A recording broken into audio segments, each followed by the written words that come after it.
Hi hello welcome to one more vlog. ఈ vlog అయితే మా ఇంట్లో ముందావర మా బావ కొడుక్కి మా చిన్ని విహానికి ఇక్కడైతే పూజ సామాన్ అంతా రెడీగా పెట్టేసుకున్నాము. అక్కడ తీసుకెళ్ళడానికి బెల్లం అన్నము అన్నీ చేసుకున్నాం అనమాట. ఇంకా నా ముగ్గు ఎలా ఉందో కమెంట్ చేసేయండి. ఇంకా ఇక్కడ మేము టెంపుల్కి అయితే స్టార్ట్ అయిపోయాము. ఇక్కడ మా అక్క అయితే తల మీద పెట్టుకుంది కదా, అదైతే పూజ సామాను అలానే తల మీద పెట్టుకొని అయితే తీసుకొని వెళ్ళాలంట. నేనైతే ఇదైతే ఫస్ట్ టైం అనమాట ముందావర చూడము. మా ఇంట్లో ముందావర ఉంది కానీ మా అమ్మ వాళ్ళకి, బట్ ఎప్పుడు అయితే చేయలేదు, వాళ్ళు వదిలేశారనమాట. ఇంకా మా అత్త వాళ్ళ ఇంట్లో ఉంది కాబట్టి మేమైతే ఇదైతే నాకు ఫస్ట్ ముందావర నేను చూడడం అయితే. నాతో పాటు మీరు కూడా చూసేయండి ఎలా చేస్తారు ఏమి అని చెప్పేసి. ఇక్కడైతే అక్క దేవతలకి పచ్చ పెడుతున్నాము. పచ్చ సామాన్ అనేసి అడిగితే ఇస్తారంట. ఆ పచ్చ సామాన్ని ఇంట్లోకి అయితే తీసుకురాకూడదు, బయటే పెట్టి అక్కడ నుంచి మనము గుడికి అయితే తీసుకురావాలి. ఇంకా నార్మల్గా పూజ ఎలా చేస్తామో అలానే అనమాట. పసుపు కుంకుమ పెట్టి పూలంతా పెట్టి నైవేద్యంగా మనము బెల్లమన్నం తెచ్చిన్నాం కదా, ఆ బెల్లమన్నము దాంతోనే ఒక మట్టి పాత్ర ఇస్తారు పచ్చ సామాన్లో, దాంతో వాటర్ అయితే పెడతాము. దాని తర్వాత నార్మల్గా టెంకాయ కొట్టి అయితే పూజ చేసేసుకోవడమే. అక్కడ పూజ అయ్యాక మునీశ్వరుని ముందర వచ్చి అక్కడ పూజ చేసుకొని నైవేద్యంగా తెచ్చిన బెల్లమన్నం అయితే పెడతాము.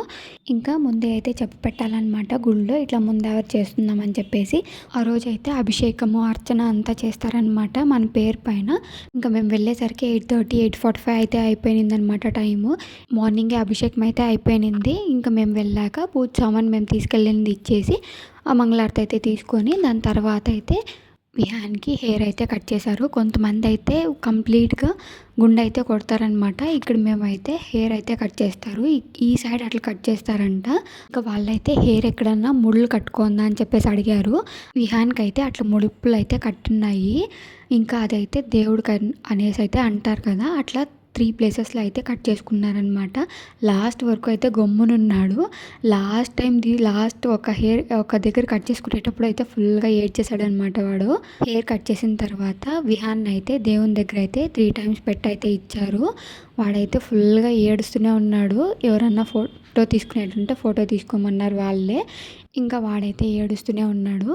సరే అని చెప్పి వాళ్ళ మామయ్య అయితే బయట తీసుకెళ్ళి కొంచెంసేపు అయితే ఆడిచ్చాడనమాట. ఆడిచ్చిన తర్వాత కొంచెం సైలెంట్ అయితే అయ్యాడు. మేము ఇంకా గొర్రె అయితే కొడతామని చెప్పేసి చూస్తే కన్నా గొర్రె కొట్టే వాళ్ళు అయితే రాలేదు ఆ టైంకి. ఇంకా మా అమ్మ వాళ్ళు అయితే వచ్చేసారు పొద్దున్నేనే. సో వాళ్ళ దగ్గర కూర్చొని కొంచెం మాటలు కొడుతున్నాము.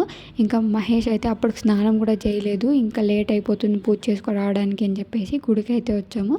ఇంక ఇక్కడ గొర్రె కొట్టే వాళ్ళు వచ్చారని చెప్పేసి అంటే ఇంకా గొర్రెకి అయితే పూజ అంతా చేసి దాని తర్వాత గొర్రె అయితే ఇదిలిచ్చాలి కదా, నాకు కంప్లీట్గా అది ఇదిలిచ్చినాక మనస్ఫూర్తిగా ఇవ్వాలంట. మనస్ఫూర్తిగా అది ఇదిలిచ్చినాక మళ్ళీ గొర్రె అయితే కొట్టారు. గొర్రె కొట్టిన తర్వాత విహాన్కి అయితే స్నానం చేపియాల. అక్కడే గుడిలోనే హాట్ వాటర్ అంతా ప్రొవైడ్ చేశారనమాట వాళ్ళే. వాడికైతే స్నానం చేపించేసి మళ్ళీ దర్శనం చేసి ఇంటికైతే వచ్చేసాము. మార్నింగ్ బ్రేక్ఫాస్ట్ అయితే చిత్రాన్నం ఉన్నింది. తర్వాత నేను క్లిప్స్ ఏం తీయలేదు. లాస్ట్లో నా కజిన్స్ వేరే ఫంక్షన్కి వెళ్ళైతే వచ్చారనమాట. అప్పుడైతే కొన్ని వీడియోస్ అయితే తీసుకున్నాము, ఫొటోస్. ఇక్కడ చూడండి మా విహాన్ ఎవరు కార్డుని చూసినా వాళ్ళ జతలో పోతాం పదా అనేసి అంటాడు. Please subscribe. Thank you for watching. Bye.